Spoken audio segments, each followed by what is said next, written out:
When you use your pendulum, are you really just talking to your subconscious? That's what we're talking about today. If this interests you, stick around.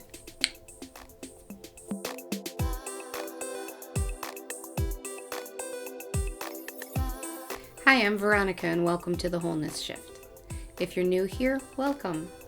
If you're already part of our little community, welcome back.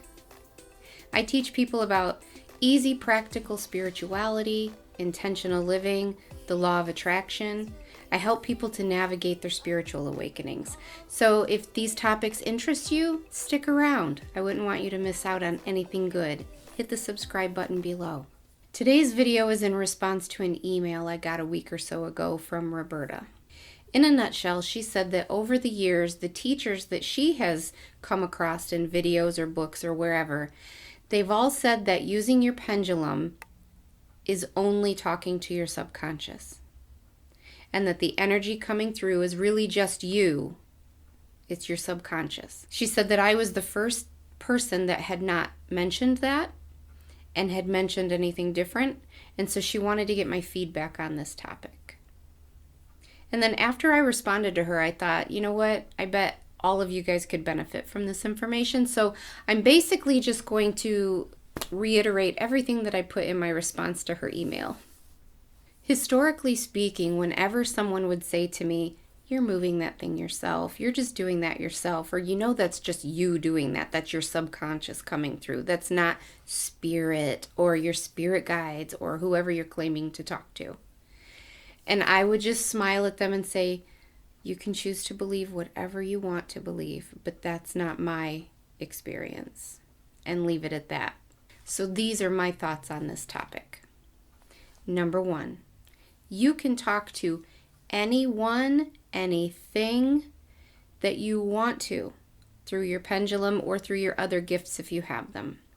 You can talk to your subconscious. You can talk to your spirit guides, your angels, your higher self, to Jesus, to Allah, to God, whatever you want to call the divine. You can talk to your past or future lives. You can talk to your pets, your plants, the tree in your front yard to see how it's doing and if it needs anything. You can talk to historical figures. You can talk to family members or friends that have passed on. You can talk to the collective consciousness of anything that you choose to. Everything, every topic, every situation, every community, they all have a collective consciousness of energy around that thing. Of all the people that are participating or that believe in that thing at that moment, all of their energy combines to form a collective consciousness.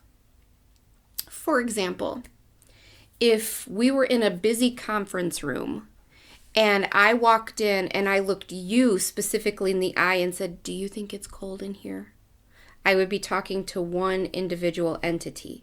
However, if I walked into the room and just announced to the room, to the 200 people that were in the room, for example, and said, hey, is it cold in here? And the collective consciousness of that room would respond with a majority reading or with a collective voice. Does that make sense? So anything that you can think of has a collective consciousness around it. The collective consciousness of the ascension process, of the American election that just happened. Ugh. Try to stay out of that one. Of the healthcare industry, of the spiritual community at large, of nurses, of your city, of your town, of your country. You can tap in and talk to the collective consciousness of anything. Every single thing is energy. And so everything that ever was, is, or will be, it's all energy, and it can be tapped into and communicated with. Still with me? Number two, the second point I want to make has to do with the law of attraction. As you know, whatever you desire or truly believe, the universe will give you more of it. That's the law of attraction in a nutshell. What you believe, you receive. What you are, you get. If you truly believe that you're unlucky, the universe is going to give you evidence of that.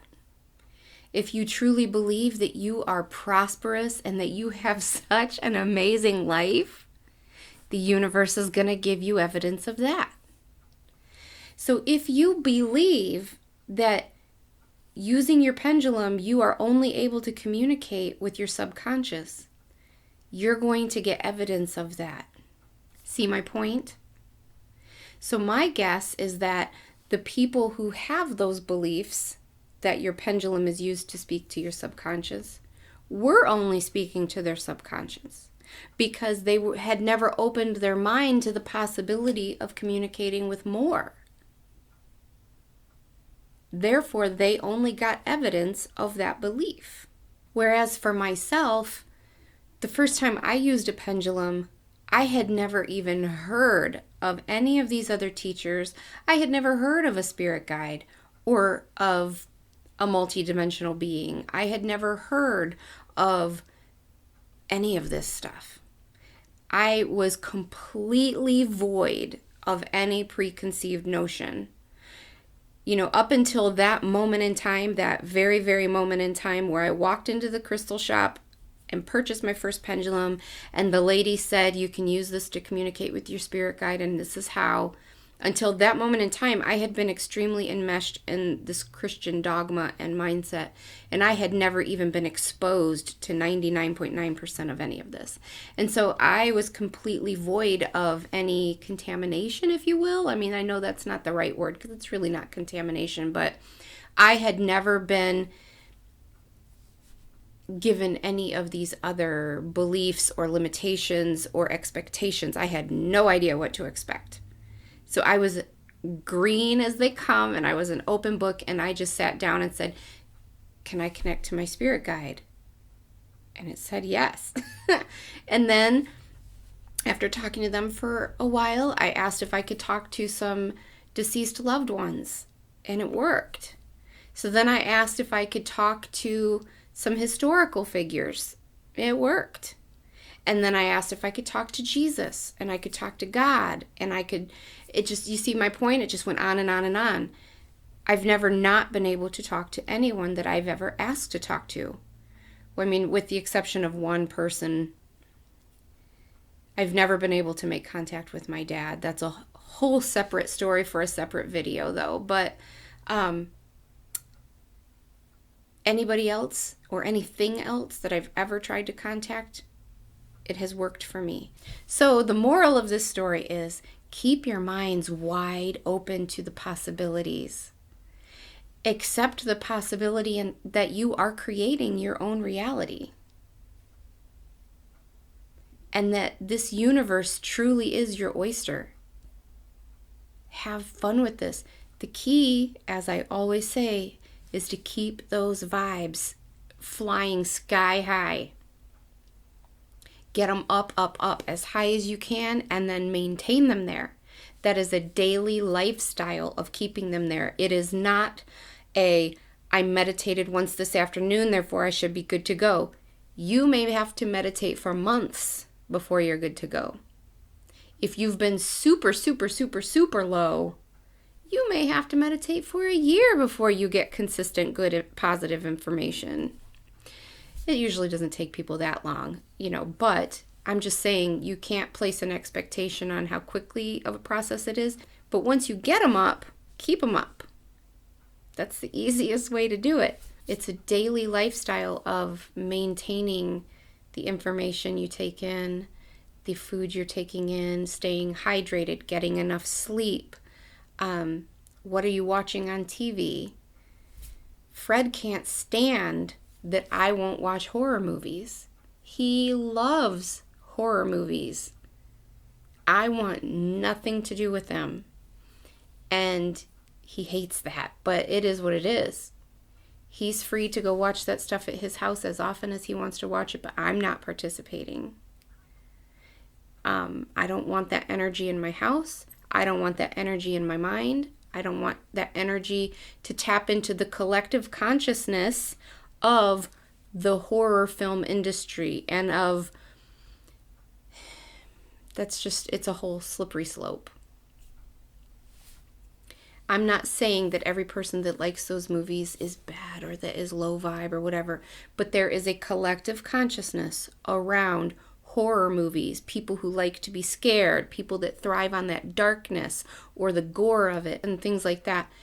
There is a collective consciousness that if you are an empath or a clairsentient or anything like that, or even if you're not and you can't feel it, you unknowingly tap into that energy and then it affects your life and it lowers your vibes.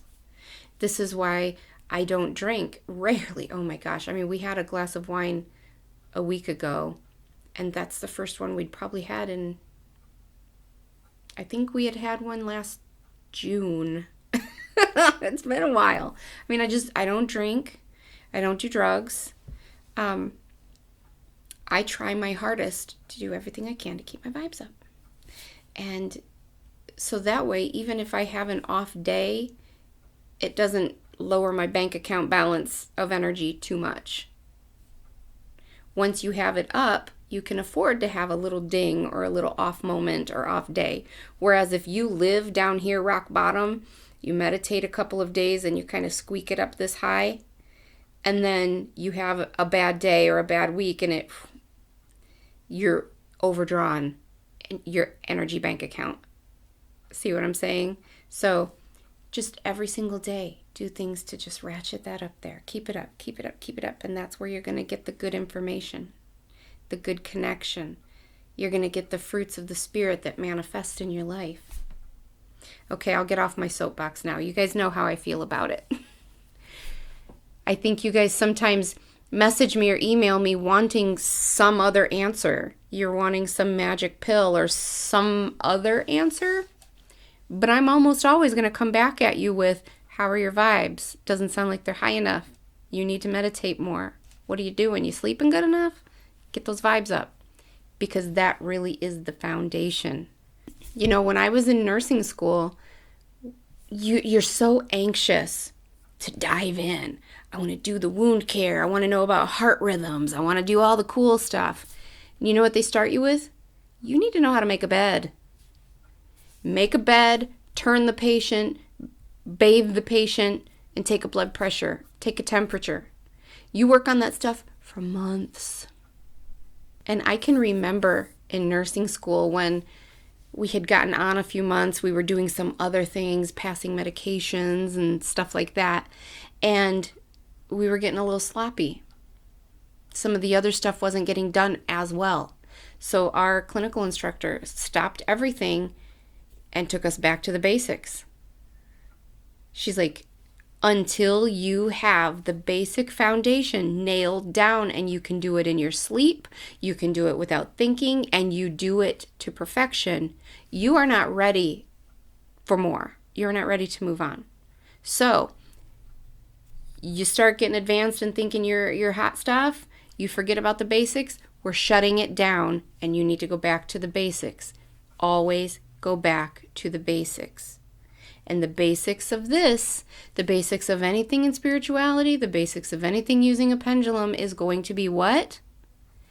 Get those vibes up.